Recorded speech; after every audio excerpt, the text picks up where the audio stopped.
You're knocking on the door of jail. These people have to decide today as to whether that's where they send you or not. And I know that Tracy, as a person, didn't deserve anything like that. You can go from anywhere from 12 months to 3 years. You wouldn't like that to happen, would you? Robert's been so used to shaming his family, now it's time Robert's got a chance to be ashamed. Blackfella don't handle shame all that well. Rhonda, he's going to be punished for what he's done, Rhonda. He didn't think about the football when he was doing all these things for his I'm not condoning what he's done. I know what he's done. I've seen the record. He's got to think about no football. I watched this kid grow up. And it's hard for me to sit here and say, you've got to go to jail, because that's where he is going, even if it's only weekend.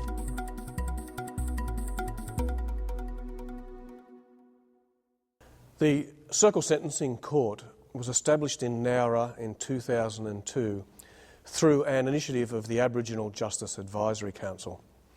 The Circle Sentencing procedure is designed for the more serious offences or repeat offenders. It aims to achieve full community involvement in the sentencing process, the belief being that regular courts have had little impact. The Circle doesn't sit in a courthouse, but rather in a location more culturally appropriate for the offender, for the victim and also the Indigenous community. Participants sit in the Circle comprised of 4 community elders, the Magistrate, the offender support person, the project officer, the victim, if any, and his or her support person, Defence Counsel and Police Prosecutor. The court is closed to the public. Permission from the Magistrate and elders is required before anyone can observe or watch the proceedings. The observers must, if they attend, sit outside the Circle. Before the Circle begins, the Magistrate prepares a document describing the offence and providing information relevant to sentencing considerations. The process seeks to assist an offender understand and, importantly, accept responsibility for that offending behaviour. The sentencing outcomes should still meet at least minimum standards, those standards expected by the wider community. However, with input from the Circle, sentencing may be more flexible and personally suited to an offender than sentences imposed by regular court hearings. In this way, the Circle sentencing process promotes cohesion within each community. I'd like to welcome everybody and thank everybody this afternoon for attending this Circle court.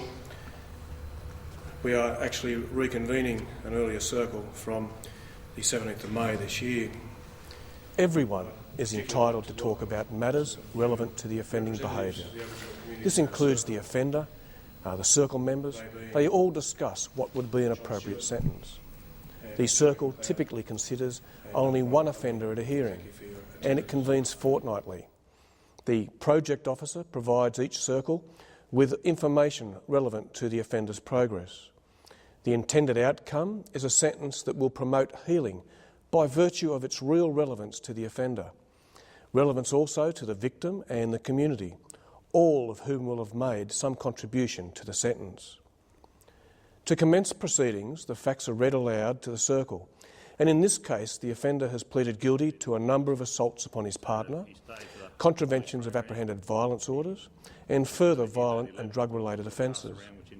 The offender's legal representative is invited to address the Circle.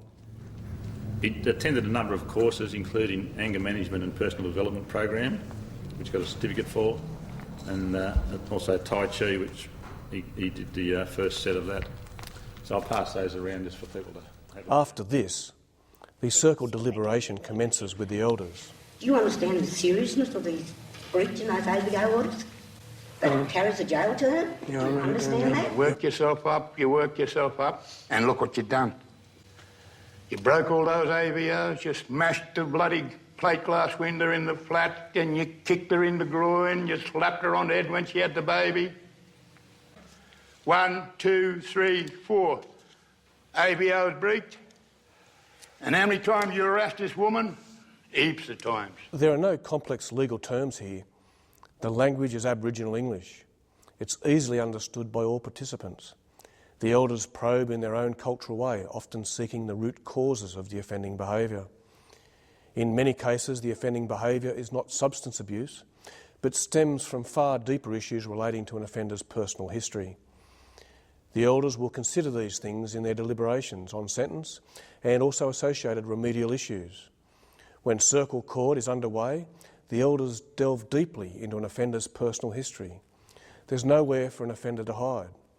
They often use that history to shame. They do not shame the person, however, they shame the behaviour. He's very small. You're a big guy. What brought the violence on? I know, I can't keep on blaming the grog and Yandy, because a lot of it had to do with being insecure about myself, being jealous. Should be there today with that little fellow. We put the fear back in them. Make sure they don't do it again. Growing up and saying, "Oh, Dad." And if you don't respect the white man's way, we say you won't get off so well, you won't sleep so well.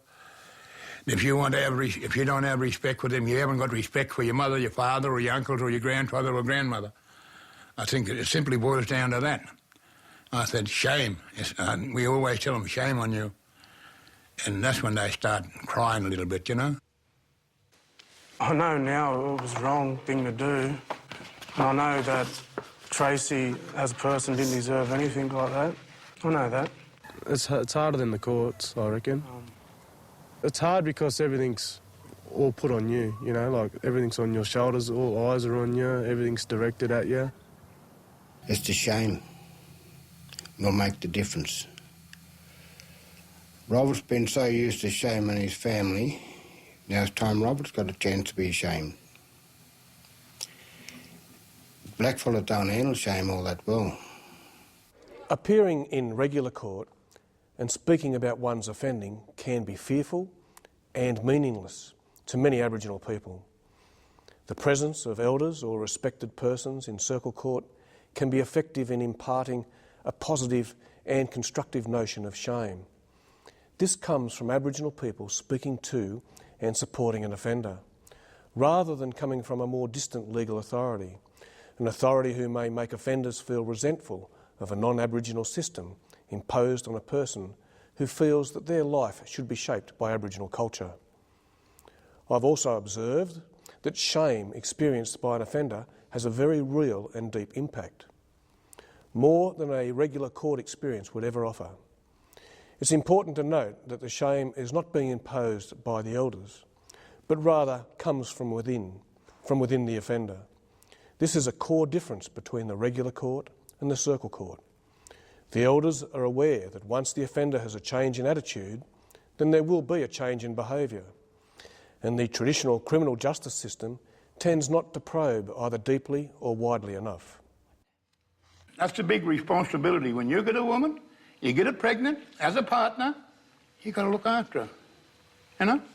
Don't get jealous. That's the poor old Curry's curse, jealousy. The next thing you do is get on the bottle. If don't fix him, you go and have a bong. And when you have a bong, you're stirring up all them old hatred spirits inside you. You know? They're just floating around in front of you. And the first thing you see? The first thing you see is Tracy. Yep. Huh? I just can't understand how you could hit her with the baby in her arms. I can honestly say I don't remember doing that night, you know. I've never been a violent person. It's just, I don't know, like Uncle Doug said, I needed to do some anger management, and I'd done that. I just want to know what happened 2 years ago. It's not him.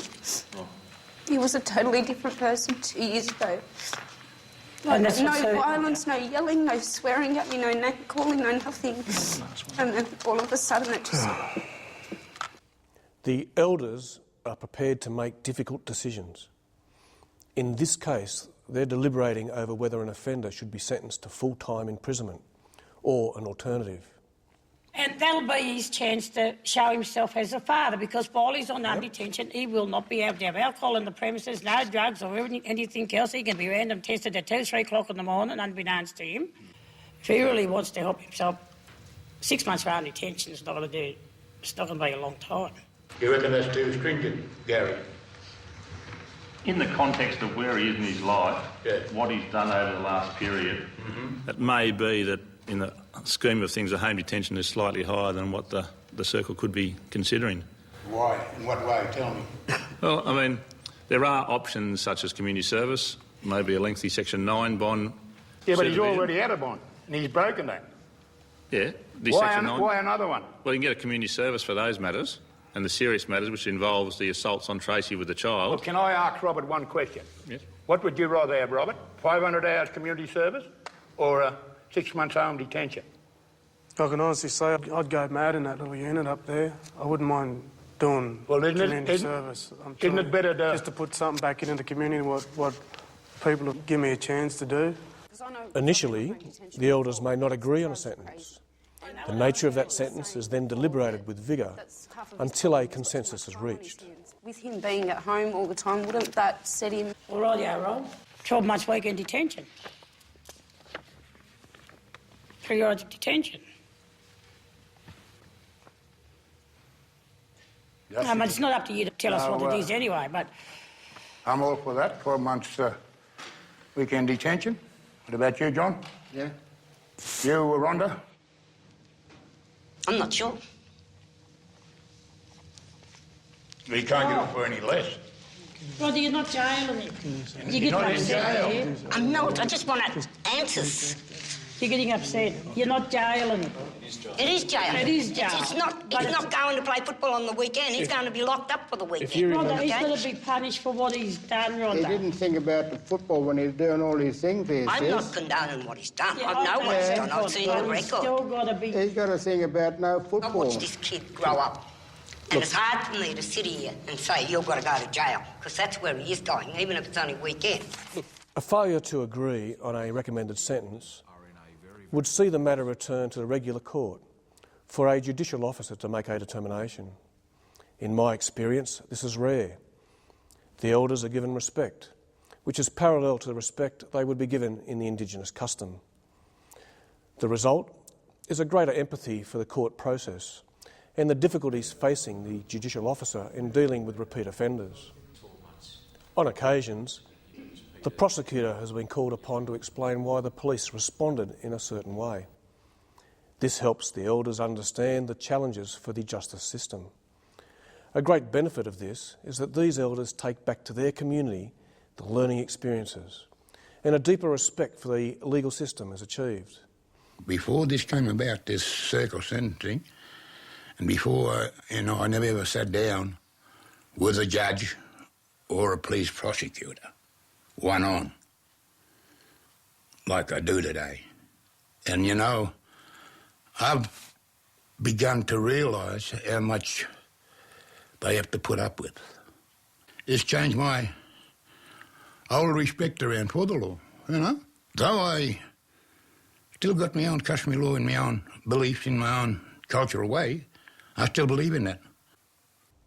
Another role for the prosecutor is to be the voice of the wider community, to comment on the sentence and its appropriateness. I think from the community's point of view that will be satisfactory too, because it's delivering a clear message that you will be punished and punished severely for this type of offending behaviour, but at the same time it's not a penalty that's going to destroy you or crush you. It's being delivered with a degree of support there as well. Certainly from the prosecuting point of view, I can see that being a satisfactory penalty. Mr. Prosecutor, you think? I certainly think it is. Yeah. I certainly think it is.